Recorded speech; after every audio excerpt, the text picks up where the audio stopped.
right. Well, I'm very happy today to be speaking with my colleague and my friend and my business partner, Steve Smith. Steve, how long have we known each other?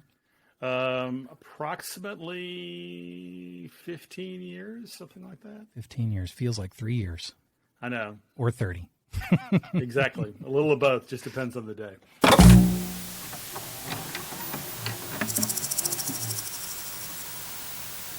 Well, I really wanted to have a conversation today about a couple of things. I want to talk about your amazing newsletter, Work Tech Weekly, and also want to talk a little bit about an article that you wrote that prefaced the newsletter this week, because I think it's something that a lot of people are thinking about and that you have an interesting point of view on. But let's start with Work Tech Weekly. So Work Tech Weekly is an industry newsletter for the work tech field. It's read by practitioners. It's read by vendors in the space. It's read by analysts and consultants, and just a really interesting group of people who kind of value the newsletter for different reasons. When did you start writing Work Tech Weekly? Gosh, it's been almost 5 years now, and it started originally as an internal newsletter. We have these conversations internally with the team all the time of, hey, did you see this happened, or so-and-so is going here. And so I started pulling those together, because a lot of times it's like that saying, like, email is where information goes to die. And so it's just like, why don't we aggregate this, and then why don't we circulate it internally so everybody's seeing the same stuff. And so that went, pretty swimmingly after 6 months or a year, and we decided, let's use this as a sales outreach tool. So let's turn it into a prospect newsletter. And we got such great feedback out of that we were like, hey, you know what? Why don't we just send it to the whole wide world? Let's share all of this knowledge with everybody. And that was a little over 3 years ago we started doing that. Yeah, we were growing then, and it was invaluable for kind of getting people up to speed on industry expertise and work tech and that sort of thing. We're really growing now. Yeah. And so I know that a lot of folks inside the agency value it as much as folks outside the agency. But how many people are reading it now? Gosh, our readership is about 20,000. Yeah, that's amazing. So, it's good demographics, like you said, we have investors, we have founders and CEOs at companies in the work tech space. We have a lot of practitioners, actually a surprisingly growing list of practitioners, and a really global audience as well. It's not confined to just the U.S. The international readership's really growing. So, Steve, a lot of people who are probably, watching this video have actually not read the newsletter before. So what's the typical kind of content that you can find in the newsletter? We want to try to have a representative sample of kind of what's going on in the space. Of late, because of the growth in investment activity, there has been a long list of transactions, from funding events to acquisitions to mergers, IPOs, things of that nature. But then, where we want to start off things really is just by trying to offer some perspective with a lead in about kind of things that we see going on in the space. Just try to bring some of the dots together and try to make sense of it for our readers. And then we have lots of room at the end just kind of for industry notes. So, what did they write about Workday in the Wall Street Journal? Who just hired a new chief marketing officer or CEO? Those kind of things. Yeah, it's really interesting, because I'm sure you get this as well, but after the newsletter goes out, I'll get 10 or 20 emails from people who heard about that acquisition or that funding event for the first time. And so I'm sure that you get a lot of information before a lot of other people do. I'm also sure that you're very careful about what you put in print, and what's public and what's not public yet. Yeah. What are all the different sources that you're monitoring to pull all this information together? And this is actually a really interesting kind of aspect to the newsletter, because way back in time in the 1990s, when I actually worked at a newspaper, I had the experience of going through a newspaper war. And if you don't know what that is, go turn on a 1930s movie and you'll find out all about it. Anyway, one of the things I learned coming out of that was that people don't necessarily remember who had it first. They just want to get the information. And I think that, what we've seen over the last 20 years of being online is anything you can do to expedite time to information is incredibly beneficial to your audience. So, I subscribe to dozens of different newsletters, from around the space, investor newsletters. I get, all kinds of information from just across the spectrum. And then I just read voraciously. So I'm in the tech journals, I'm reading stuff online, newspapers, things of that nature, and just really trying to pull together as many disparate sources. And really kind of the way I look at the newsletter really is I want it to be kind of the sports page of the work tech space. And you don't have to read, all of these other multi-dozen sources. You can get the newsletter, you can spend 30 seconds scanning headlines, and you'll feel like you knew what went on last week. So really, it's the whole idea behind it is really just time savings. It's how can you get as much information in as compressed amount of time and space as possible. But how often do you get a tip so that you can keep an eye out for something, or so that you know immediately when it happens? Because I know that, we've got 40, 50, 60 people who are constantly engaging with, all kinds of folks in the work tech space. And they'll tell us things that we can't say publicly, but we'll know when they're going to happen. And how often does that happen so that you've, kind of got that you're waiting for the right time to be able to actually report it out publicly? Yeah, it definitely happens. It's just, that's the hard part, is knowing, hey, this is going to go out on Friday. And if they're going to announce something on Monday, it doesn't matter. That's still going out on Friday. So it's just like sometimes we'll know something's going to happen the following week. And just like, well, we're going to just have to sit on it. We don't have to be first. What we try to do is where and when we can is add some additional perspective. But, above all, we know a lot more than we're able to talk about. And it's important for us to make sure that we're maintaining those confidences. So how often this started to happen to me probably a year ago, where people would start to lobby to be in your newsletter. So I have to ask, and that's, by the way, not always clients, for instance. That's, people who want to make that we're just on their media list, right? They want to get an article in. How many calls like that do you get? It's surprising, because I think that it's more people wishing that it is. I'm surprised that I don't get more people sending me press releases and tips and things like that. But I hear a lot after we publish something, hey, wow, we made it in your newsletter. Like, that was a really amazing thing. And I'm just sort of like, okay, well, all you have to do is ask. It's not like it's only for customers. It's just like, it's anybody in the space is welcome. We can all play here. It's funny when I'm talking to somebody that we've not worked with directly from the agency side, or, haven't been engaged with in, a conversation for a long time. Almost always the first thing they say is, we love your newsletter. I get your newsletter all the time. I love it. And I hear that a lot and it's just surprising, because it's just like, I'll be talking to people that I'm like, I don't know, I've never met you before. I didn't even know that you knew who we were. And, it really kind of blows me away just how much feedback we get about the newsletter.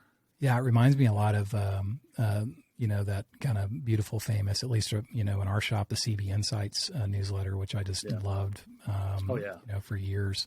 It's just fun to read. It's got a lot of interesting articles that you don't expect, and also a lot of, news that is specifically relevant to the work tech space. I believe that you can read, and I'm not pandering here, I believe that you can read Work Tech Weekly and get all the headlines about what just happened in the last week. And otherwise you'd have to go to 15, 20 different sources and piece it all together. And ain't nobody got time for that.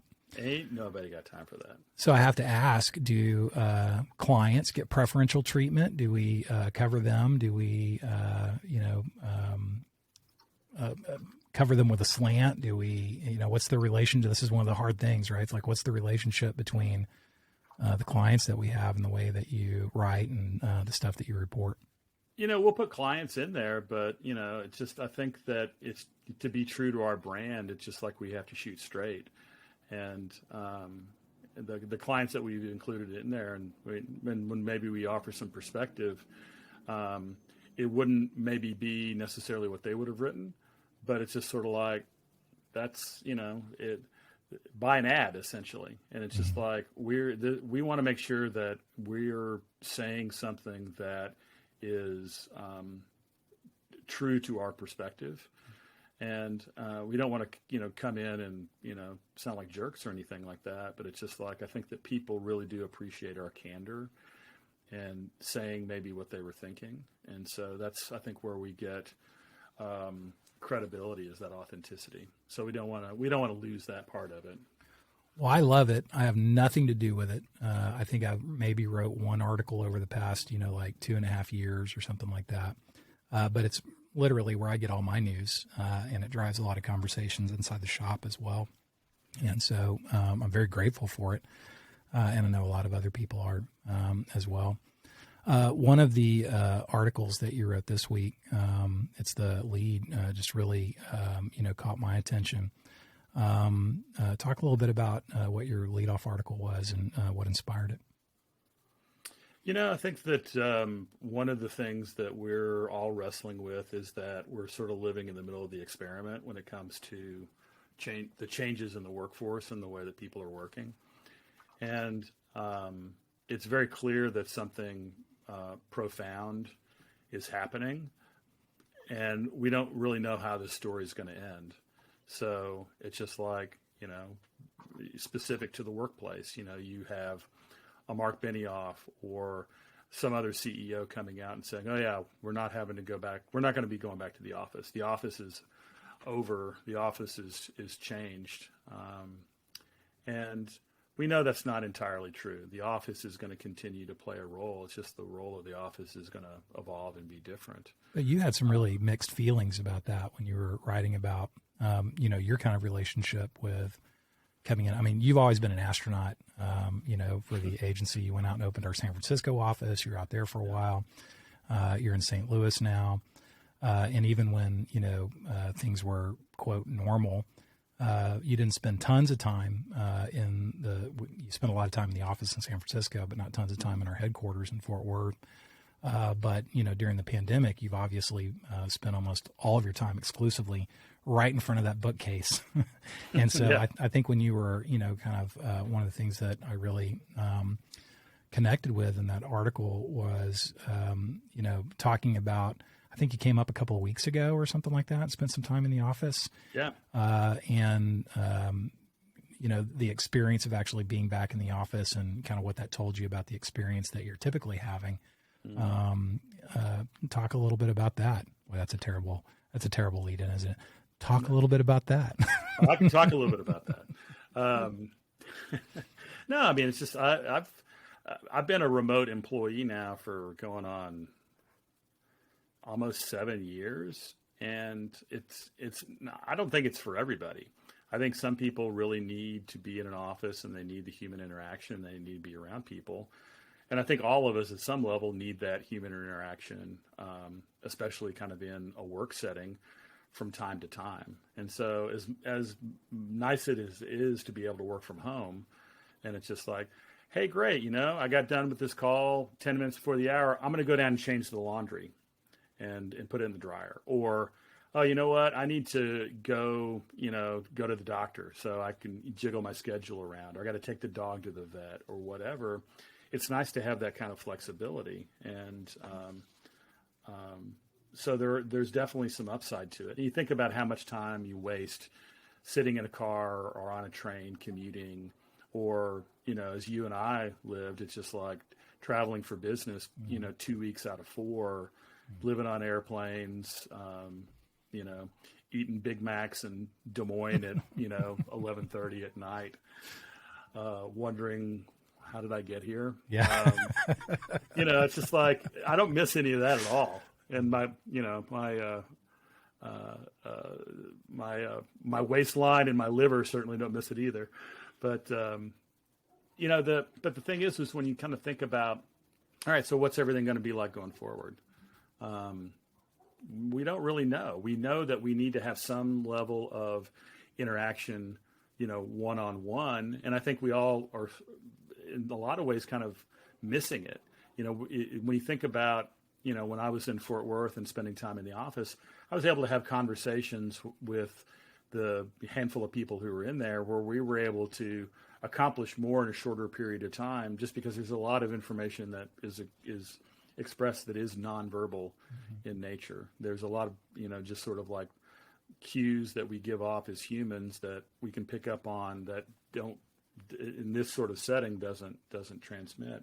And I think that when there was a research report that Microsoft just put out, where they did research, I think it was like 60,000 global employees, and basically that's the conclusion they came to, is that there is a collaboration and innovation penalty that is being paid because we're not in the same place. And so that's really a lot of what we're trying to figure out, is how can we replicate the team bonding, the innovation, the collaboration part of in-person culture in a virtual setting. Well, we've talked a lot about this from a senior leadership team perspective, because, we run a business, right?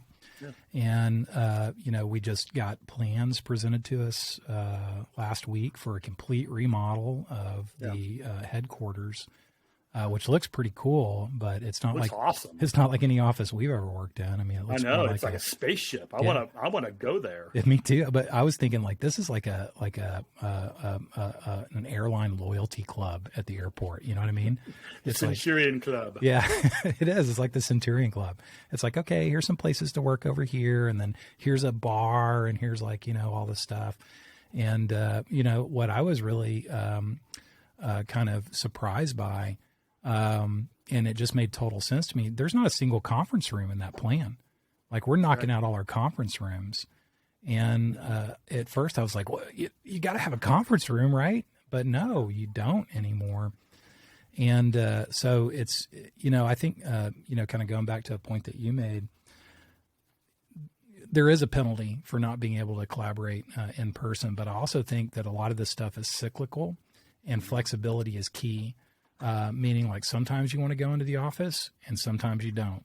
And sometimes if you're forced to go into the office and you're not in a collaborative, state of mind, which can last for months, you can go 3 months where you'd rather be heads down working on stuff, and then have a 3-month, creative burst where it's really great to be around people and, collaborate and communicate and all that stuff.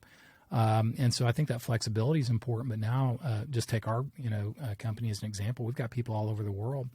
And a growing number of people in Chile, which I love. Yeah. And we're not going to be able to in Canada, and we're not going to be able to have that same, kind of, if, someone in Santiago can't wake up in the morning and say, oh, I'd like to go into the office today. Right. And so I'm in a little, kind of think tank that's, working on like virtual reality collaboration and stuff like that. And it's really amazing. A lot of people I talk to about the ability of virtual reality to create a sense of in-person collaboration are very skeptical. What are your thoughts about that? I think that VR and AR, like augmented reality, hold a lot of potential for the workforce. When you look at companies that are pioneering that kind of work, it's going really far, really fast. Yeah. And I think that from a workplace learning perspective, there's a lot of benefit there. I'm a little dubious of some of the virtual, workplace collaboration things, like the Facebook workspaces thing where you put on the Oculus headset and all that. It's just like, I don't know that I'm ready to go that dystopian yet. I just don't know that Facebook should be responsible for anybody's workplace culture or have access to that information. It just sort of makes me shudder. So I think that there has the potential for some innovators to come up with something that no one's thought of yet. As long as that doesn't get stifled by, some of the major players out there, because it interferes with market share. Oh, I totally disagree with you. I can't wait. Oh, I can't wait to send go you. on. I'm going to send you the Oculus Rift, the Oculus Quest 2 goggles, because Facebook is, first of all, they've had a tough week. poor Facebook. But Have you ever heard the phrase "own goal"? I'm speechless. But I will say that, they're kind of leading this charge of work in the metaverse. And I know it sounds completely insane, but the fact that you can buy a $289 headset that you don't need to have tethered to a computer, it's a complete standalone device that comes with like extended desktops. You can have 15 monitors. And as a, an evil capitalist, I'm like, well, $299 for 15 monitors is a lot cheaper than, 10 grand. It's like when you're getting together in these collaborative meetings in their workrooms and stuff like that. For me, so far, and we're about to roll it out to a bigger group inside the agency, the novelty of being in virtual reality dissipates after like 5 minutes, and you're like, holy shit, I'm sitting next to Michael Mercer. Now, to be fair, Michael Mercer, he's the easiest guy to build an avatar for in the world. Yeah, because you just find the Abe Lincoln avatar. That's right. It's just Abe Lincoln plus hoodie, right? Yes. And instead of stoked by Pat. Yeah. Yeah, exactly. There's no clothes that I can pick for my avatar that actually make me seem like a real human or anything close to who I am. But when I sit next to Mercer in the meeting, I'm like, oh yeah, that's Mercer, and you see all the facial expressions, and I've had a really great experience. So I'll be interested to come back because I'm going to do some videos that actually show what it looks like in the metaverse, and actually talking to people about what their experience was. And I'm going to come back after you've tried it, and I'm going to replay this tape and see if you feel the same way.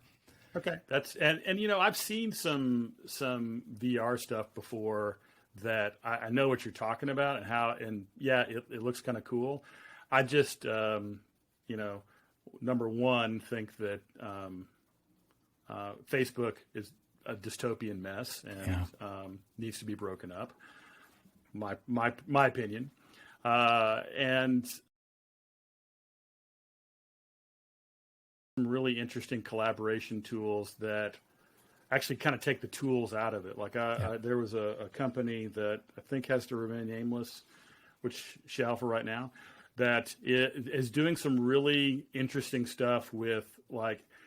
Did you see Iron Man? I know you saw Iron Man. You know the big Tony Stark thing? They've actually built that, but the thing is you can get it on any monitor without having to install any software. Yeah. Wow. It just runs out of a browser. And so there's some tools that I think are a little bit more elegant in terms of solving that sort of connection and information problem that don't require going and plunking down $200 on a headset that's going to make you feel weird. Well, first of all, I do agree with you about Facebook needing to die, basically. And if you use an Oculus Quest, you have to have a Facebook account. You can't use it without a Facebook account. And I've never had a Facebook account, ever. I'm the last human on the planet. I had one for a short period of time, and I shut it down. And I had to create a fake one to use the Oculus Quest. And I'm already getting, it knows that I'm faking because it's sending me all these friend requests from people who I actually know. It's like, God bless America. And they're going to store all that data from all of your meetings. Yeah. What are they going to do with it? Exactly. But anyway, I took you off the trail of what we were talking about. So what's your future of work look like? Oh, why don't you ask a big question for a change? I mean, you personally, Steve Smith, living in St. Louis, back in the day before March of 2020, when basically the zombie apocalypse started, you were on a plane flying to Fort Worth or to San Francisco, and you were hanging out, or New York, as you were developing that region. And obviously, you're not doing that now. You've come down, probably 2 or 3 times this year. Fast forward to a year from now, and if we could dare dream that this fucking pandemic is at least if not over, then not what it looks like now. What are you doing? Do you think that we've learned so many different ways to work and we've got a completely, digital by default, environment that it's going to continue to look a lot like it looks now, or what will you change? I think the horse is out of the barn. I think that people realize that the way we have been working for the better part of the last 20 years isn't the way we needed to be working. It was a lot of it was legacy holdover from 20th century business practices. And I just don't think that we're going back. I also don't think that the pandemic is really going away. I think we're going to be living with COVID in some way, shape, or form for the foreseeable future. Maybe it won't be as virulent, but it's going to be around. And so I think that whether it is or not, I just don't think that we're, as much as some companies may want to get everybody back in the office, I really believe that, the thing that we talk about internally, the reverse mullet, putting employee experience first to create a better customer experience to achieve the kind of business KPIs you are wanting as a business leader is actually the right approach, as opposed to everything that we've been talking about over the last 20 years. Oh, let's set strategy, cascade goals down to the people. And basically, it's just like those KPIs are being used to kick people's asses and create a terrible employee experience. Well, and from a shareholder experience, I mean, you and I are owners in this, business. We sewed the boot to kick our own ass too. Yeah, it's like let's create a bunch of really aggressive plans and then beat ourselves up all the time, against the metrics that we set for ourselves as shareholders. So I don't think anybody wins in the traditional mullet, where the party's in the back. You got to move the party to the front, which is the employee experience. Well, and the funny thing is it's like our colleague Lou Chapman says, you're bringing it out of his yoga practice. It's like moving through the no to get to the yes. It's just like the more we have let go of the people in our organization say, oh, you know what, 4-day work week. Oh, you know what, set your own hours. We're going to kill all meetings. We're going to wipe hierarchy out. The more steps we take that seem really stupid and counterintuitive from a, smart business perspective, productivity goes up, profitability goes up. It's just like you see all of the business outcomes and people are having a better experience. And it's just like, why would you want to go back? Yeah. It's like, what if the idea was, hey, why don't we create a really cool place to work and see what happens? Right. And once you kind of like let yourself do that, you see what happens, and what happens is fucking great. It's like nobody has to kick their own ass. We don't have to kick other people's asses. It just creates a much better experience. I think people can sense it when they work with our teams, when they work with us, that we're in a better place. We're having a better experience. And I don't know that we would have survived the pandemic if we had a traditional hierarchical, metrics driven, agency like we wanted to have, 5 years ago or, whatever. And in many ways that was, a real amazing period of opportunity for us to try out things, because it was like, well, what the fuck? It's like, we can do whatever we want. So why don't we do that? Well, not wanting to get back on an airplane either. It's just like, who wants to go back to, oh, great, I'm going to do, 150, 200,000 miles this year. And so great, you have a ton of airline miles and hotel points and, so what? Wouldn't you rather be at home and like living your actual life? Yeah. I mean, this HR tech was the first HR tech that was held, because we didn't have one in person last year. It's the first one that was held that I haven't been to in 20 years. And, my son's birthday is always during HR Tech. So I've missed Jack's birthday like 4 times. He just turned 7. And I was able to go to his actual birthday on his birthday.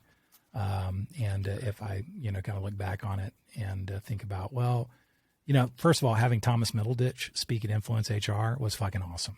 That was cool. And later, Jack will understand that was worth missing his actual birthday for. And we had a great, birthday event. But even looking back on moments like that, I'm like, I like it kind of better this way, and being more selective in the future.